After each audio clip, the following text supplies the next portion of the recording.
everyone. I hope everyone is I doing hope good. everyone So I'm really happy to launch our talk. So Connective this year launches its festival in collaboration with the Amber Network Festival on this year's edition on post-digital ignorance.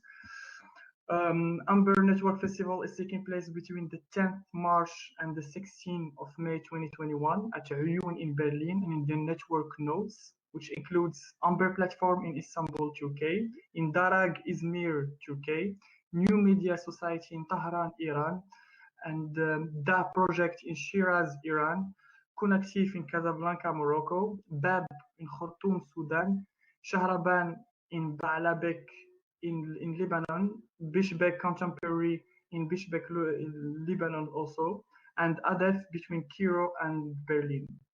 So all the activities will be hybrid in various locations and online at the same time. Amber 21 is taking place as a decentralized and international festival. The network nodes are a collaborative rhythm where the network members are invited. Artists are creating, and performing collaboratively, remotely along the 2-month-long festival.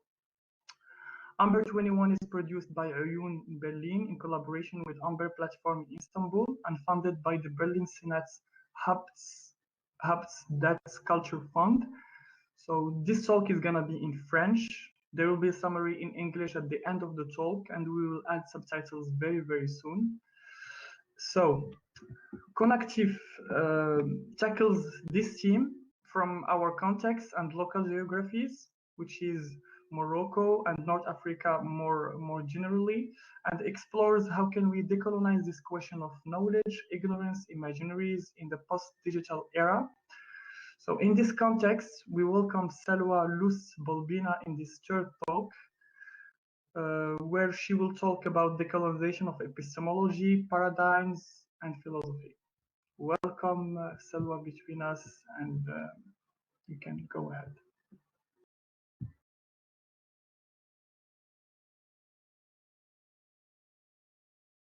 Merci Youssef pour cette présentation, c'est très intéressant. D'ailleurs, ça laisse voir que le fil de ce festival est deleuzien et rhizomique.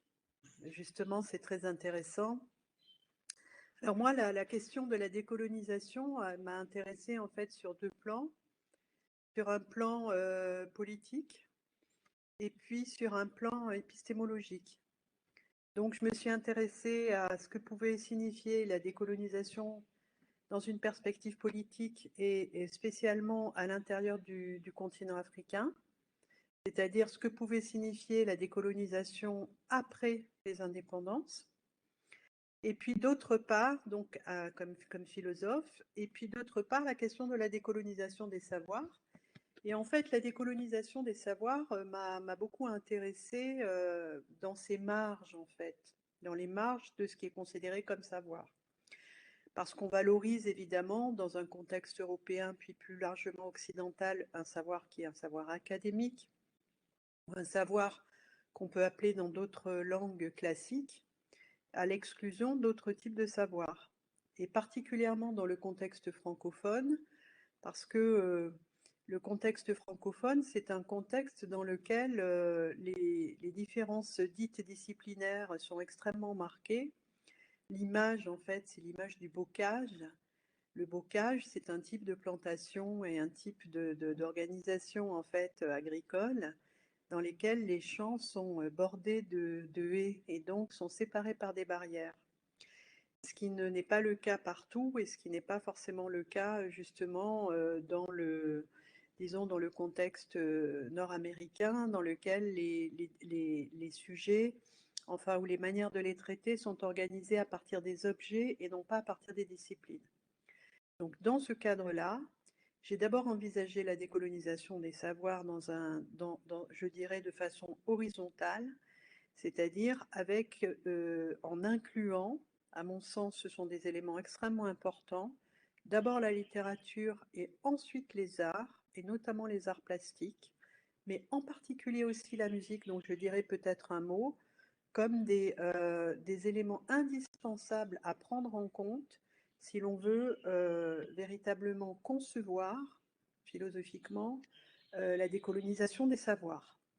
Et donc, ce qui m'a intéressée, c'est ce que j'ai fait dans un livre qui s'appelle Les miroirs vagabonds ou la décolonisation des savoirs, art, littérature, philosophie. Ce qui m'a intéressée, c'est justement de les inclure parce que je pense que la symbolisation, c'est le premier élément qui est important pour, du point de vue des ex-colonisés, parce que ce qui m'intéresse, c'est la perspective des descendants de colonisés, beaucoup plus que la perspective des descendants de colonisateurs, parce que je pense que les questions ne se posent pas exactement de la même façon d'un côté et de l'autre de l'ancienne frontière coloniale. Et donc, du coup, j'ai considéré que la littérature permettait de comprendre l'échappée de la désymbolisation que représente une colonisation. Une colonie, c'est un espace qui, pour les colonisés, est un espace désymbolisé, puisqu'on leur nie ce qui leur est dénié d'une certaine façon, c'est les capacités de symbolisation. Et dans les capacités de symbolisation, ce qui nous intéresse particulièrement pour la connaissance, c'est la rationalité. C'est-à-dire que je pense que plus ou moins, selon les contextes, etc., ce qui se passe, c'est qu'on a affaire de façon, je dirais, à bas bruit, quelquefois affirmé de façon plus explicite, mais à un déni de rationalité des anciens colonisés, et en particulier des femmes, bien sûr, puisque la barrière de genre est toujours introduite, comme la barrière de classe, évidemment, donc les savoirs populaires, etc. Donc cette dérationalisation, c'est une dérationalisation qui est globale. Du coup, ce qui est intéressant, c'est de réfléchir aussi sur un deuxième plan, c'est-à-dire un plan vertical de hiérarchie des savoirs, avec au sommet, justement, ces savoirs qui sont des savoirs qui sont, je dirais, légitimés académiquement, ce qui peut être considéré comme étant positif au regard de certains standards de scientificité, etc., mais qui, dans le même temps, exclut des savoirs véritables qui sont considérés comme des ignorances. Et donc, dans cette perspective, il y a deux choses qui m'interpellent. Il y a d'une part que l'histoire des sciences et l'histoire des savoirs est une histoire qui laisse de côté les cécités internes à ces savoirs académiques, des cécités donc qui représentent en fait des ignorances, mais des ignorances qui ne sont pas aperçues, qui sont inaperçues, ce qui veut dire qu'il faut évidemment envisager aujourd'hui l'histoire de ces savoirs d'une manière plus critique que l'histoire de ces savoirs n'a été abordée dans le passé. C'est-à-dire qu'on a tendance en fait à valoriser une histoire qu'on pourrait appeler une histoire censurée des sciences, dans la mesure où on va valoriser les découvertes et laisser de côté dans la présentation historique de ces sciences, et laisser de côté les erreurs ou je dirais presque les hallucinations, puisque quelquefois on peut se poser la question de savoir si les discours scientifiques n'ont pas relevé d'une certaine hallucination. Par exemple, je pense particulièrement à un cas qui est idéal typique, c'est le cas dit de la Vénus Hottentote, puisque si je peux en dire quelques mots, ça permettra de comprendre un peu mieux ce que je dis.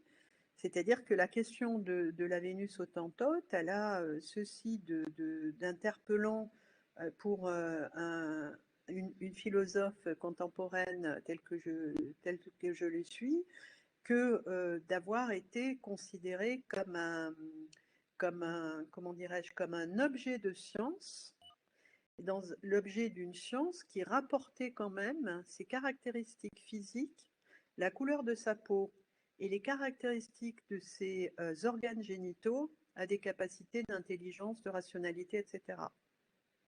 Donc, puisque lorsqu'elle est morte en 1815, elle a tout de suite été examinée avec le soutien du Muséum d'histoire naturelle à Paris par Geoffroy Saint-Hilaire, puis par Cuvier, qui ont donc élaboré, disons, les bases d'une conception racialisante en fait des êtres humains, puisque et ce qu'il faisait, c'était de l'anatomie comparée et de la zoologie. Donc, la Vénus hottentote a figuré dans un manuel d'histoire naturelle avec des animaux. Donc, c'est quelque chose qui est très important parce qu'on comprend bien que ça montre en fait une ignorance, mais qui est parce qu'elle est le fait comment dirais-je, de savants qui ont des positions institutionnelles comme une forme de savoir, bien sûr.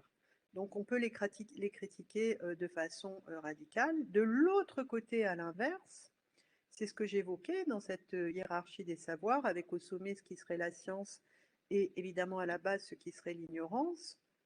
C'est que cette ignorance, elle est constituée, cette ignorance dans la hiérarchie, en fait, elle peut être constituée de véritables savoirs, mais de savoirs qui ne sont pas du tout considérés comme tels au regard des normes de la scientificité ou des standards académiques tels qu'ils ont été, tels qu'ils se sont élaborés dans un certain contexte politique, social et économique, à l'intérieur d'abord des universités européennes, puis des universités américaines notamment.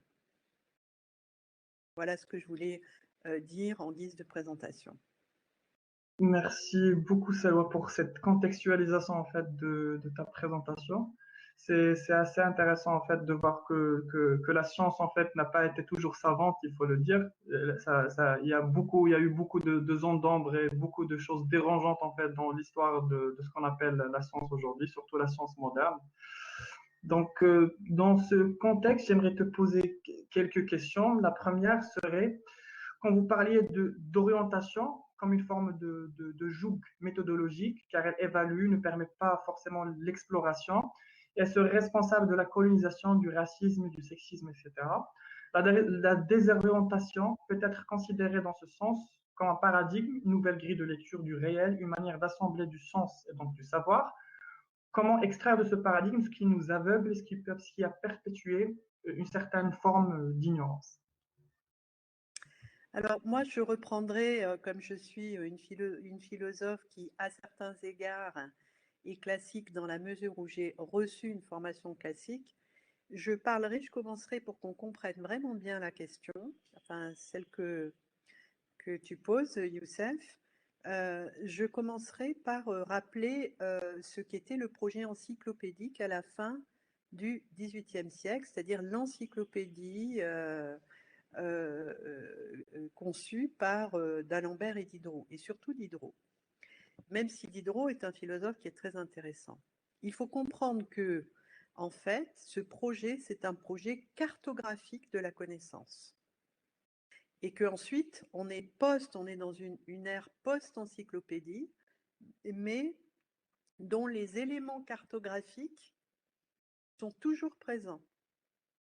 Ils n'ont pas été défaits, en fait, disons, la suite de l'histoire, des connaissances, des sciences, etc. Alors, cette cartographie, elle pose un problème parce que, bien entendu, comme toute cartographie, on le sait, cette cartographie est orientée. Et cette orientation, c'est une orientation qui est dominante, exactement comme la cartographie du monde. On sait qu'il y a plusieurs façons de se représenter le monde, hein, et le globe terrestre, et l'ensemble des continents, et l'ensemble des pays, etc. Et donc, on sait que c'est orienté avec le nord en haut, ce qui est une façon de se représenter les choses, parce qu'évidemment, cette cartographie veut dire qu'il y a un sud,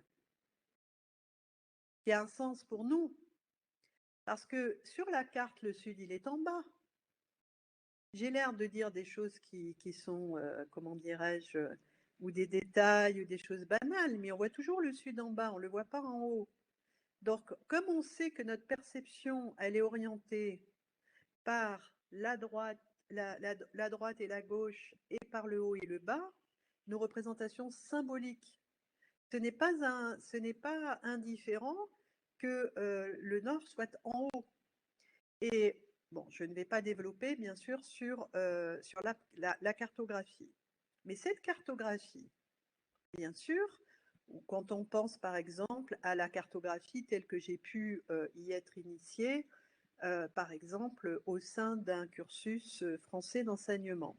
Bien, au sein de ce cursus français d'enseignement, on a un centre également, qui est la France, et puis éventuellement la périphérie de la France. Et du reste, ce qu'il y a d'intéressant, puisque la France a encore des possessions dites outre-mer, des éléments qui sont isolés et qui apparaissent autour de la France périphériquement, mais y compris lorsqu'ils sont, par exemple, qui ne sont pas des îles, mais qu'ils sont, par exemple, une partie de continent comme la Guyane, ça apparaît de façon abstraite, c'est-à-dire complètement en dehors des zones géographiques à laquelle elles appartiennent. C'est extrêmement intéressant, évidemment, parce que cette orientation, bien entendu, c'est une orientation qui a été, je dirais, comment dirais-je, c'est une orientation qui s'est construite à l'intérieur d'une histoire.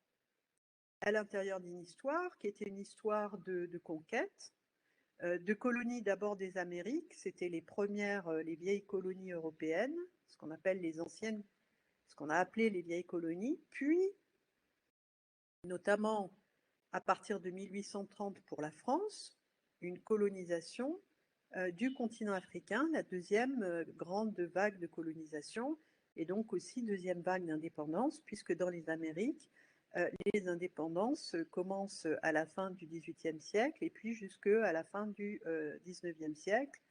Donc ça donne une contextualisation en fait à cette orientation. C'est la raison pour laquelle je pense qu'il faut renoncer à l'orientation. Ça veut dire qu'il faut complètement renoncer à l'orientation. C'est une autre manière de dire, mais peut-être plus pratiquement, qu'il s'agit de décentrer en fait nos perspectives, et décentrer nos perspectives, c'est renoncer aux cartographies.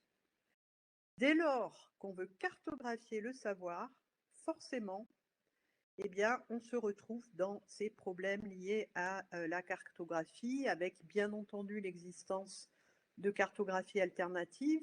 L'idée, moi, je pense que c'est une idée plus radicale, c'est pas seulement de reprendre des cartographies et de les orienter autrement, mais c'est surtout le fait de renoncer à la cartographie elle-même. Parce que cette cartographie-là, c'est la cartographie en fait d'une domination. Ce n'est pas une cartographie qui est neutre. Et donc, c'est une cartographie qui également, bien sûr, hiérarchise. Parce que dès lors que l'on parle en termes de centre et de périphérie, on est en train de valoriser le centre, on n'est pas en train de valoriser la périphérie. Donc, en fait, pour supprimer tout centre et toute périphérie, eh ben, je considère qu'il vaut mieux complètement abandonner l'orientation. À ce moment-là, qu'est-ce qu'on va valoriser? Parce qu'évidemment, ça dépend de ce qu'on valorise. On sait que toute l'histoire de la pensée, c'est une histoire qui a essayé de mettre fin à l'incertitude. Parce que l'incertitude, c'est un état initial. C'est un état initial de n'importe quel être humain, je dirais, qui a un désir de savoir. Et cette incertitude, elle peut donner lieu à des croyances, bien entendu, c'est-à-dire qui ne sont pas justifiées. Je n'ai pas dit qu'elles étaient irrationnelles, mais elles ne sont pas justifiées, elles ne sont pas argumentées. Elles peuvent donner lieu à des opinions, elles peuvent donner lieu à des convictions, et elles peuvent aussi donner lieu, c'est une autre sortie, à des savoirs, mais des savoirs qui ne sont pas nécessairement, justement, considérés comme savoir. Peut-être je donnerai deux exemples. Je donnerai un exemple, en fait, qui concerne notre continent, l'Afrique. Un exemple en Côte d'Ivoire. J'ai un collègue en Côte d'Ivoire qui est à la fois professeur de philosophie à l'université et qui est, si on peut le dire dans des termes contemporains, phytothérapeute. Évidemment, comment est-ce qu'on a appelé la phytothérapie? On ne l'a pas appelée phytothérapie dans le langage colonial, on l'a appelée médecine traditionnelle. Qu'est-ce qui s'est passé avec ce collègue qui est professeur de philosophie? Donc, j'insiste, c'est-à-dire dans une formation, dans un cursus qui est pensé à l'européenne. Eh bien, il n'a pas pu immédiatement dire qu'il était phytothérapeute, ça lui aurait donné une réputation d'irrationalité. Donc en fait, ce qui m'intéresse moi, au-delà de l'anecdote, parce que bon, ce n'est pas, je dis, on pourrait le prendre comme quelque chose d'anecdotique, mais moi je le prends comme quelque chose d'idéal typique, c'est que on se retrouve face à des contradictions. On se retrouve face à des contradictions, donc la même personne pourrait en même temps être irrationnelle en tant qu'il est phytothérapeute et être rationnel en tant qu'il répond à des standards européens et plus largement occidentaux. Donc on voit que là, on a un problème de décolonisation des savoirs. Parce que comment est-ce qu'il l'a appris, évidemment, la phytothérapie? Il ne l'a pas appris à l'école. C'est-à-dire qu'on tombe sur un deuxième problème qui est celui du cursus. C'est-à-dire comment la chose lui a-t-elle été enseignée? Eh bien, elle lui a été enseignée comment dirais-je, familialement, parce qu'il allait herboriser avec son père, avec son grand-père, lequel père herborisait avec son propre père, et ainsi de suite. Donc, en fait, ça s'est fait par transmission explicite d'ailleurs, pas par transmission inconsciente, ça s'est fait tout à fait, mais dans un enseignement qui n'appartenait pas à une institution reconnue dans le monde occidental. Parce que c'est pas parce que ce n'est pas reconnu dans le monde occidental que ce n'est pas reconnu nulle part. C'est bien parce que son père est herborisé, que son grand-père est herborisé, qu'on peut lui faire confiance sur sa connaissance des plantes. J'ai un deuxième exemple, c'est un exemple que je trouve aussi très significatif et qui concerne également la médecine. C'est le cas d'une herbe ou d'une plante que l'on trouve très largement dans le continent sud-américain, en particulier dans les Antilles et notamment dans les Antilles françaises. Et cette plante, elle s'appelle Neuroleana lobata. Et elle a permis de produire un médicament qui s'appelle le Virapic et qui en ce moment, à l'ère du Covid-19, fait couler beaucoup d'encre et suscite beaucoup de polémiques. Alors en fait, quelle est l'histoire de cette plante? C'est une plante qui est connue depuis les Mayas, donc c'est quelque chose qui est intégré dans la pharmacopée traditionnelle de ces pays et notamment des Antilles françaises. Maintenant, qu'est-ce qui s'est produit avec cette plante ainsi que d'autres plantes? C'est qu'elles n'ont pas été reconnues et intégrées dans la pharmacopée, française. La pharmacopée française n'est pas seulement une question, bien entendu, de savoir, c'est une question de loi et de règlement. Donc c'est une question politique en ces termes-là. La pharmacopée française ne reconnaissait pas jusqu'à il y a quelques années seulement les plantes qui venaient de ces outre-mer. Et notamment, et ça m'intéresse énormément, parce que je vais livrer une hypothèse en fait, et notamment de 3 colonies, anciennes colonies françaises, mais depuis 1946, départements français dits d'outre-mer, la Guadeloupe, la Martinique et la Réunion. Alors on sait que ces départements étaient d'anciennes colonies esclavagistes. Qu'est-ce qu'on sait par ailleurs dans ces colonies esclavagistes?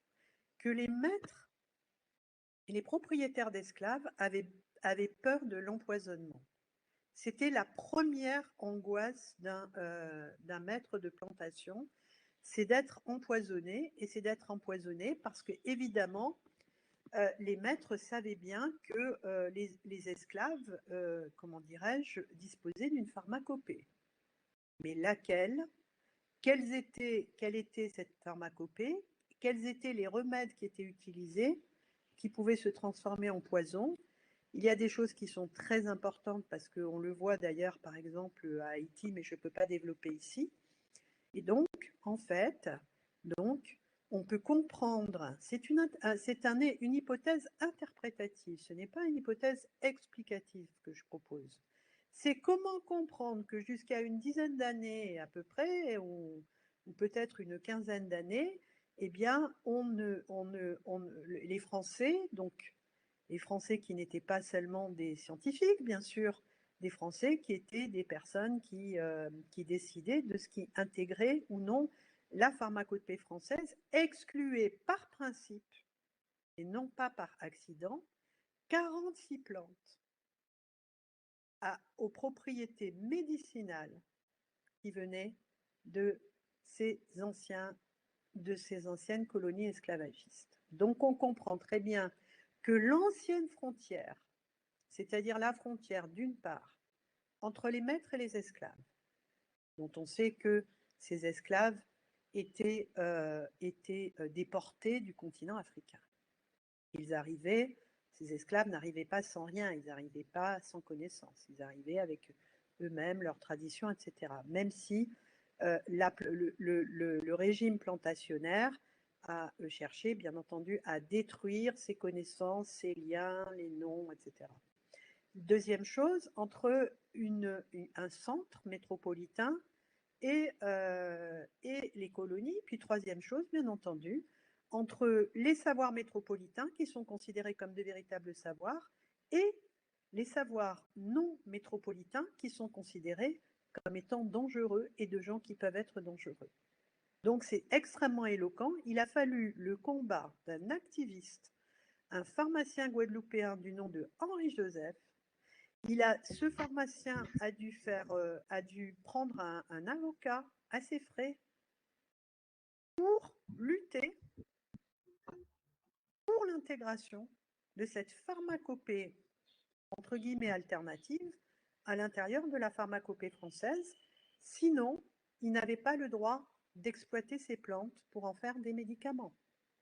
Et il serait resté du coup dans le domaine entre guillemets de la sorcellerie plutôt que dans le domaine de la médecine.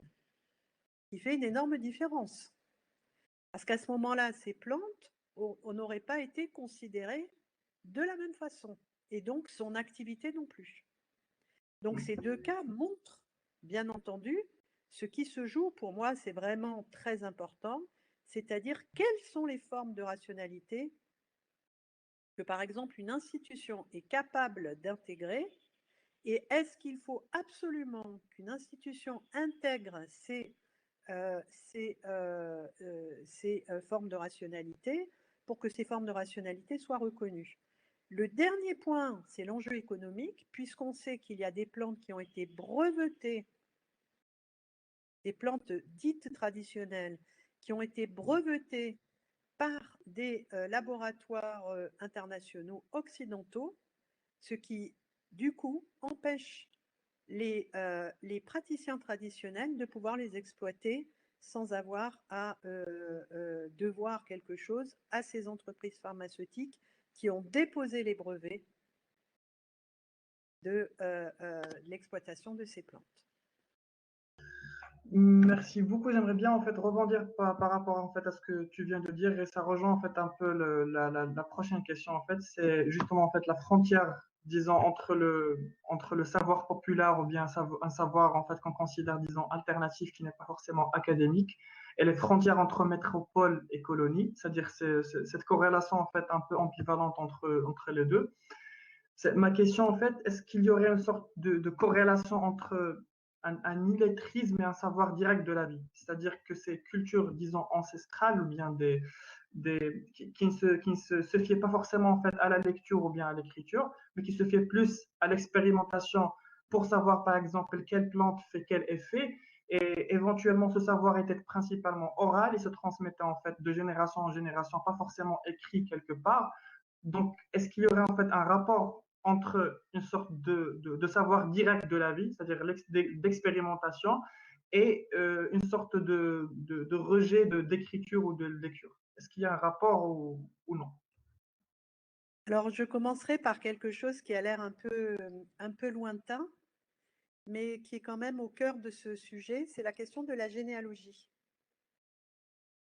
Parce que on sait par exemple, je m'exprime toujours dans le cadre que je connais le mieux, c'est-à-dire l'espace francophone et la colonisation française. On sait très bien en fait que les Français ont transformé les noms des anciens indigènes de leur colonie et ont brisé les généalogies. Sachant que ces anciens indigènes pouvaient bien entendu connaître par ailleurs leur propre généalogie. Cette généalogie, pourquoi est-ce qu'elle est importante?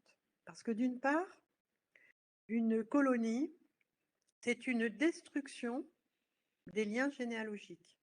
Ça veut dire qu'il n'y a plus de parents, d'enfants, de comment dirais-je, de mari, de femme, il y a des indigènes. Ils sont indifférenciés. Mais à l'intérieur de la catégorie des indigènes, il y a des gens qui connaissent bien entendu leur histoire par un biais généalogique. Et on sait que dans certaines régions du monde, ces généalogies donc ont été tellement bien transmises par la voie évidemment de la mémoire qu'elles remontaient ces généalogies et donc ces histoires à plusieurs siècles. Donc en fait, la question de l'écrit, c'est une question qui reprend quelque chose qui est assez classique, mais qui est quand même extrêmement important, je dirais, sur le sujet. C'est la question de la, je dirais pas seulement de l'écrit et de l'oral, je dirais de la mémoire morte et de la mémoire vivante.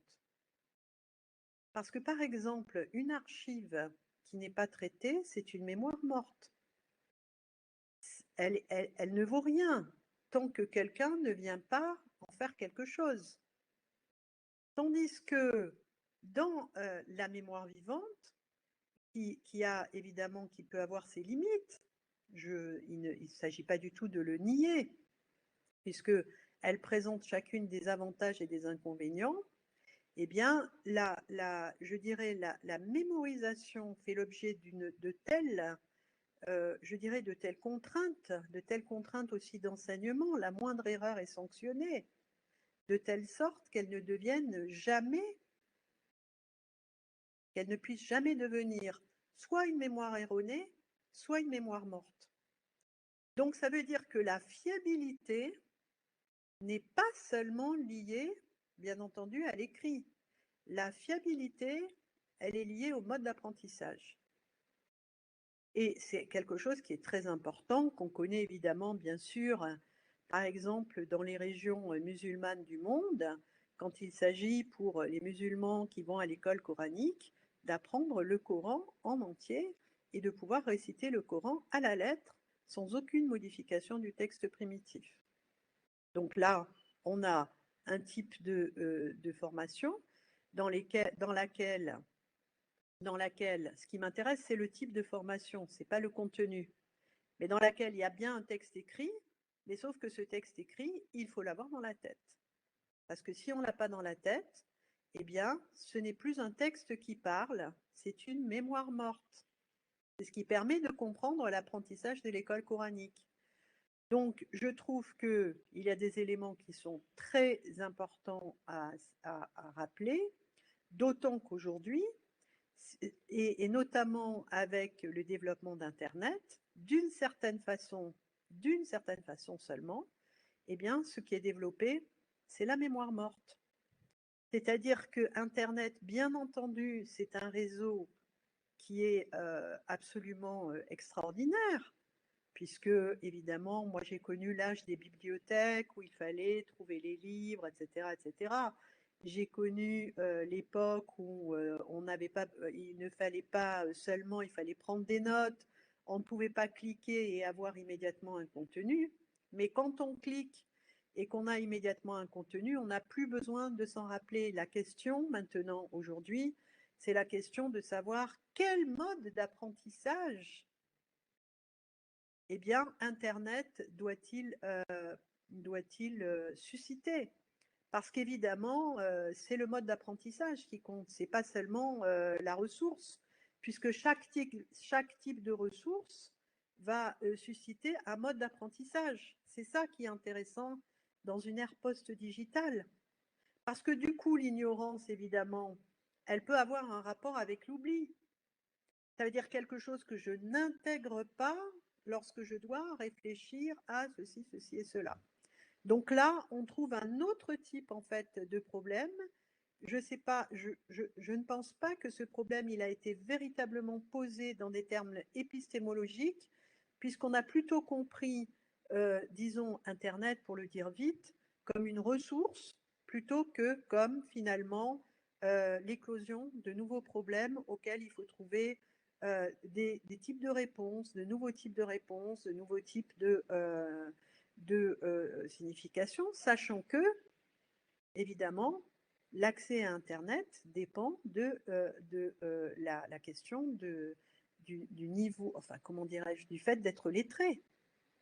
Puisqu'on sait qu'il y a une grande part de la population qui ne peut pas accéder à Internet, puisque l'accès à Internet passe évidemment par les voies qui ont été développées de façon tout à fait, je dirais, hégémonique par les Européens d'abord, les Occidentaux ensuite.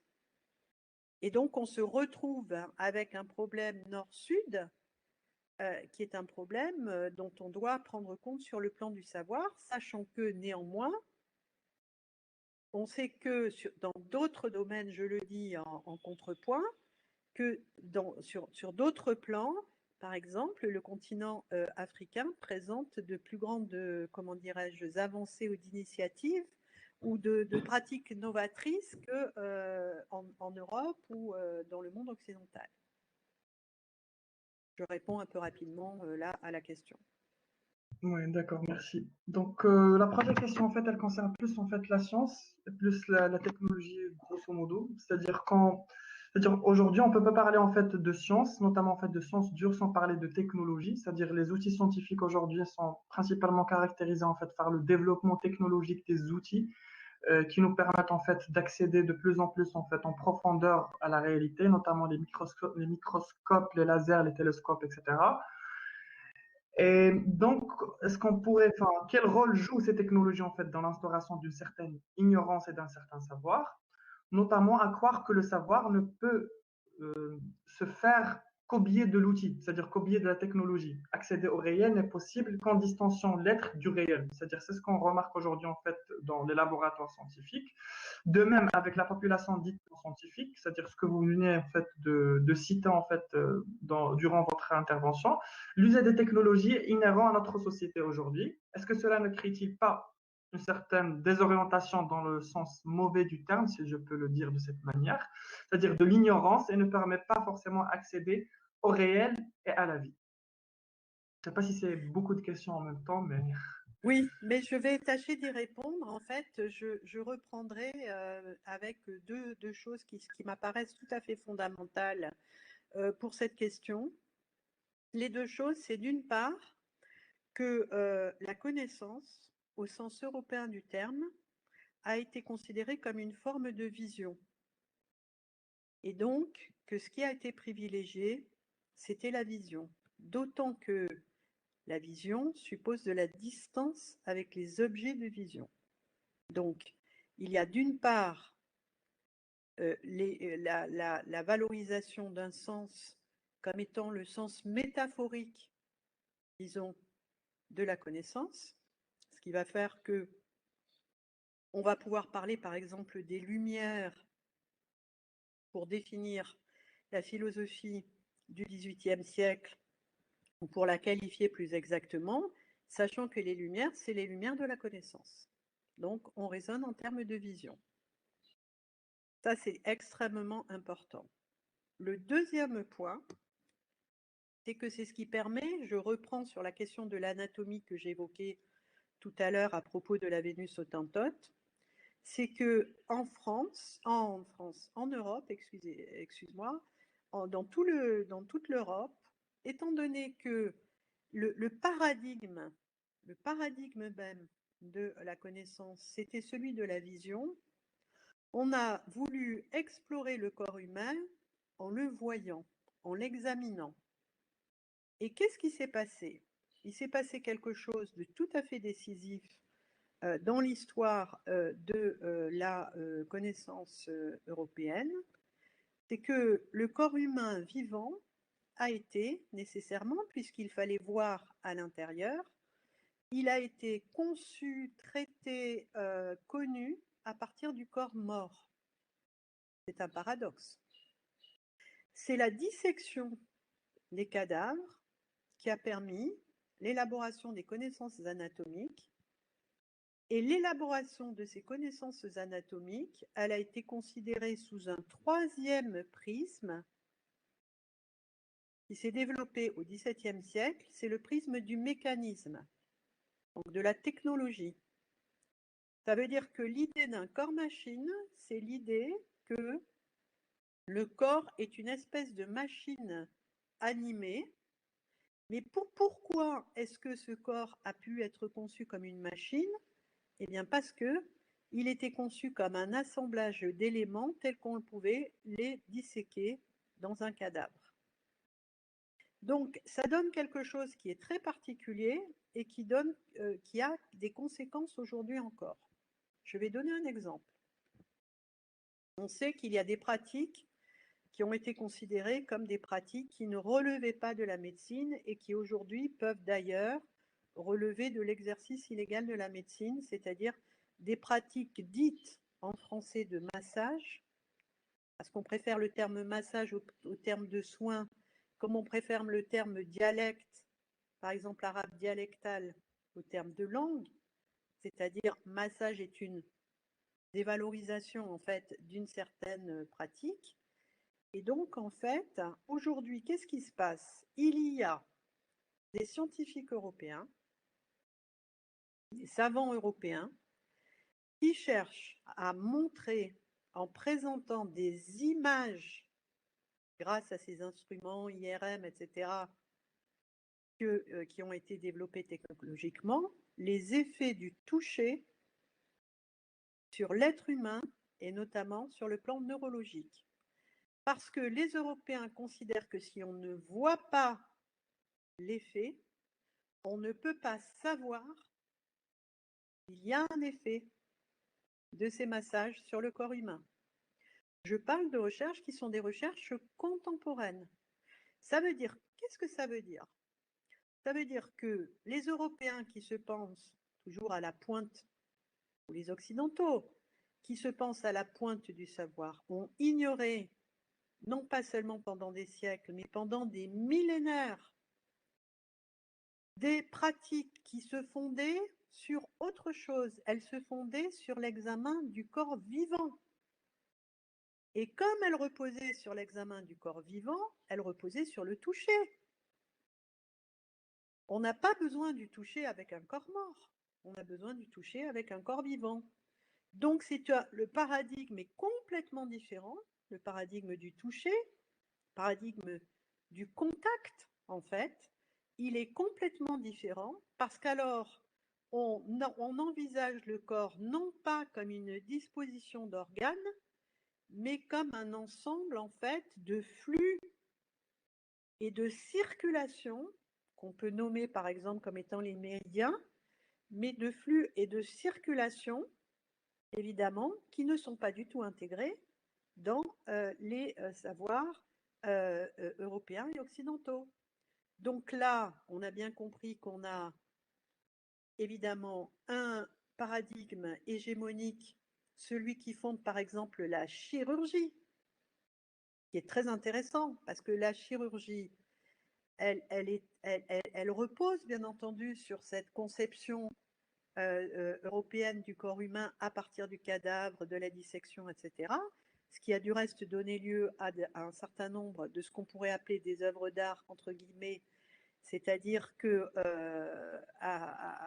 aux figures anatomiques faites de cire qui étaient présentées ensuite dans les écoles de médecine parce que on ne pouvait pas montrer à chaque fois à des étudiants en médecine, on ne pouvait pas montrer des cadavres. Et il fallait énormément déjà de cadavres pour construire une cire anatomique. Donc en fait, là, on a quelque chose qui est extrêmement important. On a un énorme fossé entre une chose qui est ignorée d'un côté, tandis que, et c'est ça qui est intéressant, le contraire n'est pas vrai. Par exemple, en Chine, la Chine a tout à fait absorbé le paradigme occidental et ses connaissances, mais l'Europe n'a pas absorbé le paradigme chinois et ses connaissances. Elle ne l'a pas pleinement absorbé. Elle a besoin de le vérifier. Et l'idée même de cette vérification par les moyens technologiques et par la vue doit nous interpeller. Est-ce que c'est le seul moyen de validation qu'on puisse trouver dans la connaissance du corps humain? Affirmatif. En fait, j'aimerais juste ajouter en fait un truc par rapport à la Chine, c'est-à-dire que la Chine, en fait, c'est-à-dire ils ont absorbé en fait le savoir, disons, occidental, et ils ont laissé en même temps en fait leur savoir, disons, ancestral. C'est-à-dire ça coexiste en fait. Ils ont en fait des centres en fait de recherche de médecine, disons, alternative, et ça n'a pas besoin en fait de passer par des moyens en fait de vérification dits scientifiques dans le sens occidental du terme. Il se trouve qu'en Chine, il y a des centres dits de médecine chinoise, des Voilà. hôpitaux de médecine chinoise. Donc en fait, Basé il y a sur ces deux types. Mais c'est ce que j'appelle, moi, de façon un petit peu métaphorique encore, c'est ce que j'appelle le bilinguisme. Le bilinguisme n'est pas le fait des Occidentaux. Le bilinguisme, il est le fait des gens du Sud. C'est-à-dire que, par exemple, un Marocain va à la fois parler arabe et français, tandis qu'un Français ne parlera pas de façon, je dirais, populaire, enfin de façon majoritaire, eh bien, ni l'arabe, ni forcément l'anglais, ce qui ne sera pas le cas du Marocain. Mais dans le même temps, il y a aussi le savoir local, qui sera celui de la personne qui habite dans ce pays, qui n'aura pas été détruite, parce qu'en fait, ce savoir n'a pas été détruit, malgré les tentatives de destruction et les tentatives d'évaluation, il n'aura pas été détruit, et c'est une forme de bilinguisme. C'est la raison pour laquelle je donnais l'exemple, évidemment, de mon collègue ivoirien. Parce que je dirais, sur le plan de la connaissance, mon collègue ivoirien est bilingue. Alors qu'il va discuter Donc, avec des gens qui ne le seront pas dans le contexte européen ou occidental. donc, je pense en fait que c'est majoritairement en fait dû à la colonisation, je pense. C'est-à-dire que quand tu es bilingue, en fait, tu t'appropries plus ou moins en fait la langue du colon, en quelque sorte. Je pense que c'est principalement Oui, mais à cause de... alors, la question, c'est est-ce qu'on se l'approprie à son propre bénéfice ou à son détriment? Le mode colonial, c'est qu'on s'approprie la chose à son détriment, dans l'autodévaluation de ce que l'on est, de ce que l'on sait, de ce que l'on peut. Donc on retrouve les éléments, évidemment, politiques, je dirais, noséologiques ou épistémologiques, et puis existentiels.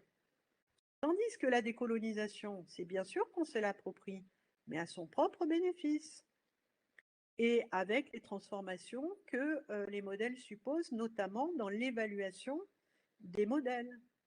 Parce que le problème, en fait, lié à la décolonisation, c'est qu'est-ce qu'on fait de ces modèles, c'est-à-dire quel est l'usage qu'on fait de ces modèles. D'abord, est-ce que ce sont des modèles et quelle est la distance que l'on prend à l'égard de ces modèles? Moi, je ne suis pas en train de dire, bien entendu, qu'il faut développer des alternatives. Je pense que l'alternative, si on dit ou l'un ou l'autre, l'alternative est une très mauvaise façon de penser les choses. Parce que c'est une manière de les simplifier, du type j'oppose la médecine traditionnelle à la médecine dite occidentale, ça n'a pas de sens. Et par exemple, Henri Joseph n'a jamais, évidemment, s'il a l'appendicite, il va aller se faire opérer. Donc, le fameux Henri Joseph dont je parlais, ce pharmacien guadeloupéen. Donc, il est bien évident que ce n'est pas ça, c'est l'articulation et surtout l'horizontalisation en fait des questions. Parce que cette orientalisation, c'est ce qui nous fait sortir et ce qui nous fait sortir du cadre colonial, de la colonialité, j'entends. Je ne parle pas du cadre colonial au sens de l'ancienne colonie, surtout quand on est dans des pays post-indépendance, mais c'est ce qui nous fait sortir de la colonialité de ces cadres et de nous émanciper en matière de savoir. Et ça, c'est un très grand enjeu.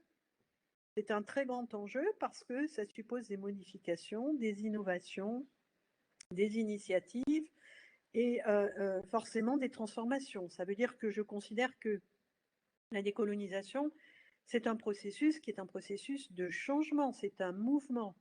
Mais ce qui m'intéresse et que je n'ai pas dit pour commencer, mais qui est lié à ce que je disais pour commencer, c'est que, en fait, en Europe et plus largement dans le monde occidental, la question des brevets le montre, c'est que la connaissance est pensée comme un capital, elle n'est pas pensée comme une circulation. Alors que moi qui ai travaillé, par exemple, et qui ai notamment dirigé 2 numéros d'une revue sur la migration des idées, je considère que la connaissance, c'est une circulation. C'est non seulement ce que l'on produit, mais c'est ce que l'on est capable de recevoir, venant d'ailleurs et venant des autres, quels que soient ces autres, c'est-à-dire des autres qui sont indifférenciés. Et c'est quelque chose qui est très important. Je dois dire que j'ai été rendue sensible à cela parce que je le dis sur un plan personnel, mais ça permettra de comprendre que l'expérience individuelle a quand même du sens dans les questions théoriques que l'on peut se poser. C'est que l'Algérie indépendante en 1962, ne connaissant, n'ayant que très peu de médecins, puisque évidemment la colonie ne favorisait pas l'éducation, l'éducation y compris universitaire, des indigènes ou des dits français musulmans à partir du moment où les indigènes sont devenus français musulmans. Et qu'a fait le gouvernement algérien? Eh bien, le gouvernement algérien s'est tourné vers le gouvernement chinois qui a envoyé des médecins chinois. Les premiers médecins ont été des médecins chinois en Algérie.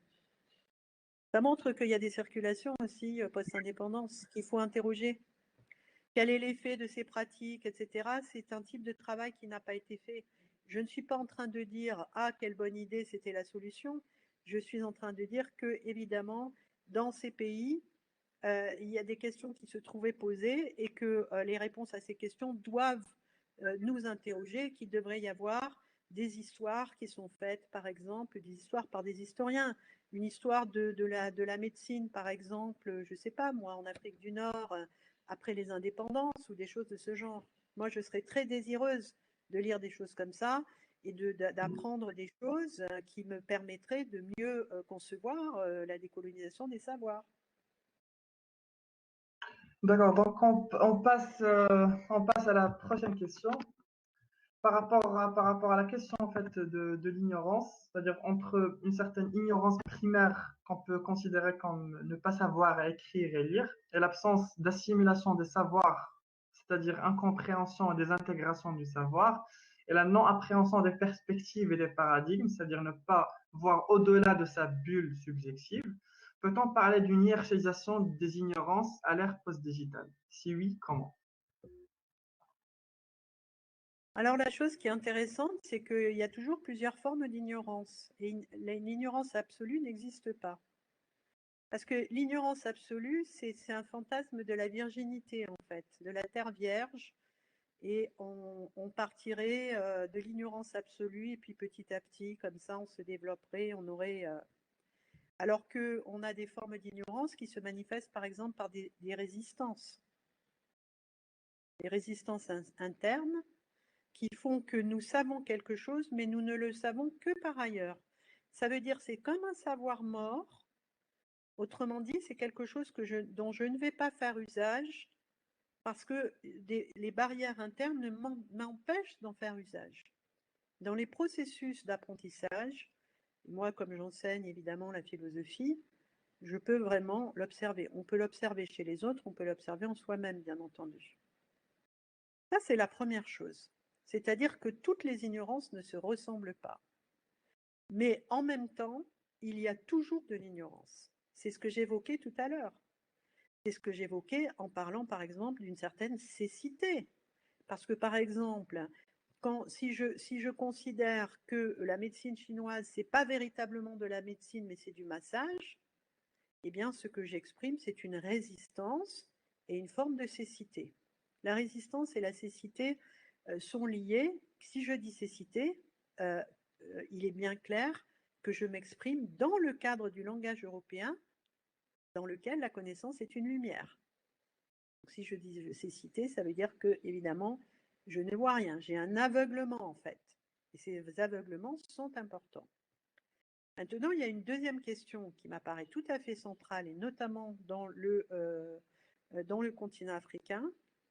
Dans le continent africain, la question qui se pose, c'est la question des langues. C'est la question des langues. Alors, pour la poser, je vais faire un détour. Et je fais faire un détour par une question qu'on trouve posée. Il suffit de faire justement une petite recherche sur Internet. Et on va voir quel est le langage de la science. Et notamment en anglais. Et qu'est-ce qu'on va voir comme réponse? C'est très intéressant. C'est que l'anglais, aujourd'hui, c'est le langage de la science. L'anglais qui est considéré comme un langage dominant, et parce qu'il est considéré comme un langage dominant, est considéré comme un langage universel. Donc, il y a quelque chose là qui doit nous interpeller. On sait que dans le passé, le grec, par exemple, pour les Romains, a pu être considéré comme une langue savante. Ce qui fait qu'il y a des textes qui ont été publiés en grec puisque c'était une langue qui se différenciait de la langue familière. Ensuite, le latin a pu être considéré comme une langue savante puisque le latin était différent des langues parlées en Europe, etc. Puis ensuite, c'est devenu le français qui a été un peu la langue de la science, etc. Et puis petit à petit, il y a eu une diversification. Dans le monde arabophone, on connaît la différence entre le darija, c'est-à-dire la langue pratiquée, c'est-à-dire le marocain, l'algérien, l'égyptien, le libanais, etc., le soudanais, etc., et puis la langue dite classique ou la langue standard, c'est-à-dire classique modernisée, qu'on a conçue en fait à partir de la langue arabe originelle fixée dans le Coran, à partir de laquelle on a développé une grammaire, une orthographe, enfin, etc., une façon d'écrire et tout le reste. Donc là, on a déjà un problème. On a déjà un problème tout simplement parce qu'aucune langue ne peut prétendre à l'universalité. Aucune langue ne peut prétendre à l'universalité, mais pourtant, dans le domaine scientifique, au sens large des domaines scientifiques et au sens de la science académique, bien entendu, définie académiquement, eh bien, aucune connaissance quasiment ne peut accéder véritablement au statut de connaissance scientifique si elle n'est pas formulée en anglais.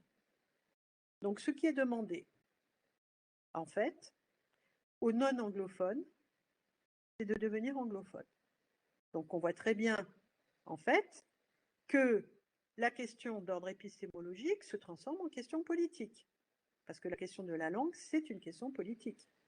C'est une question politique puisque certains qui sont déjà polyglottes, par exemple en Afrique, qui sont polyglottes mais qui ne seraient pas, par exemple, anglophones, n'accéderaient pas évidemment à cette reconnaissance scientifique. Du reste, ça vaut largement, et c'est un des problèmes en fait du français aujourd'hui, qui est aujourd'hui qui est une langue dominante relativement à d'autres langues, mais une langue dominée relativement à l'anglais, eh bien, l'usage du français, qui apparaissait comme un moyen d'accès en fait au centre, ne l'est plus aujourd'hui. Et dans les pays francophones d'Afrique, eh bien, le français apparaît plus comme un handicap que comme un atout, puisque les recherches menées en français sont très largement et très directement sous-évaluées par rapport aux recherches menées en anglais. Et je ne parle pas seulement, bien entendu, des sciences dites sciences de la nature ou sciences dures. Je ne parle pas seulement des sciences sociales, je parle du savoir en général. Il n'y a qu'à voir qui sont les intellectuels du continent qui sont internationalement reconnus, les intellectuels du continent qui sont internationalement reconnus sont tous anglophones. Donc quel est le problème à l'intérieur de l'Afrique? Bien sûr que les gens ont une langue. La question, elle s'est trouvée posée au Maroc. Dans quelle langue est-ce qu'on va enseigner? Quel est l'arabe? Dans quelle langue? D'ailleurs, est-ce qu'il est possible d'enseigner en darija ou est-ce qu'il faut enseigner dans l'arabe standard? Je préfère dire standard plutôt que classique parce que bon, cet arabe des journaux, des médias, etc., c'est quand même pas exactement, heureusement d'ailleurs, l'arabe classique qui correspond plus au latin qu'à une langue qui pourrait être parlée quelque part. Mais d'une certaine façon, qui est-ce qui s'exprime à part dans ces circonstances, qui est-ce qui s'exprime en arabe standard? Je veux dire, si ce n'est officiellement, je veux dire. Et donc, le cas du continent africain, c'est un cas qui est très intéressant parce que c'est un cas de très grande fragmentation linguistique. Ces langues locales, elles ont été totalement dévaluées colonialement puisqu'elles ont toutes été considérées comme des dialectes. Elles ne sont pas nécessairement des langues véhiculaires. Bon, le swahili, c'est quand même une langue véhiculaire, mais ça, c'est plutôt la partie est de l'Afrique. Donc, elles ne sont pas toutes des langues véhiculaires, et puis elles ne sont pas toutes des langues qui sont reconnues comme des langues officielles, encore moins des langues d'éducation, de culture, d'enseignement. Donc, comment est-ce qu'on pense les choses dans cette perspective? Est-ce qu'on renonce à lutter contre l'hégémonie, c'est-à-dire ici l'hégémonie de la dite langue universelle de la science, qui est l'anglais, ou est-ce que, et on comprend bien que c'est un combat politique, on comprend bien que c'est évidemment un combat politique, c'est pas un combat scientifique.